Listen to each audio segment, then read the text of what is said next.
The cabinet is approving the sugarcane fair and remunerative pricing, a hike in that. Let's find out what exactly the quantum is and more details and what it would mean for the sector. My colleague Ruchi Bhatia joining in with the exclusive details. Ruchi?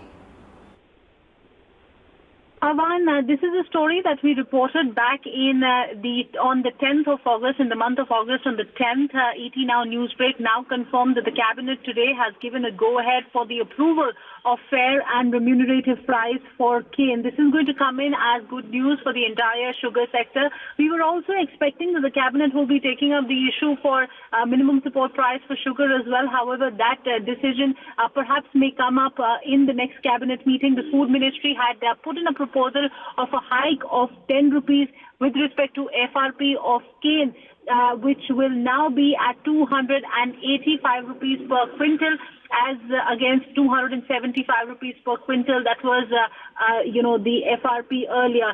In fact, we're given to understand that the cabinet briefing will be held in just a while from now at about 3 p.m. and all these important decisions that the cabinet has taken today will be announced in this meeting. Besides this, remember, there were important decisions that had to come in the cabinet to do with the power sector reforms, and apart from that, privatization of airports for Jaipur, Guwahati, as well as Trivandrum as well. So we're expecting that the cabinet briefing will give us a sense of all those decisions that have been taken today in the cabinet. But a big one coming in for the sugar sector, the FRP for cane has been hiked by 10 rupees.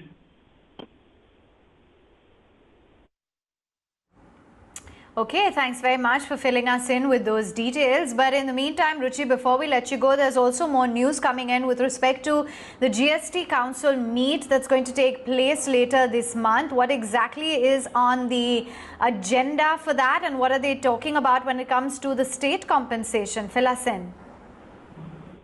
Absolutely right, Avan. Remember the last GST Council meeting, in the last GST Council meeting, Finance Minister Nirmala Sitharaman had said that given the fact that we're seeing the compensation kitty drying up, the GST Council will be taking up the single point agenda of what needs to be done with respect to GST compensation. We at ET Now had also reported the view of the Attorney General, wherein he had said that it is up to the GST Council to decide whether market borrowing can be done with respect to filling in the GST compensation kitty. Thereafter, a lot of states had asked the centre that the centre should be raising money for in terms of borrowing for the compensation kitty, and the burden should not be put on the states itself. Now, we're given to understand that the GST Council is now likely to take up this matter on the 27th of August.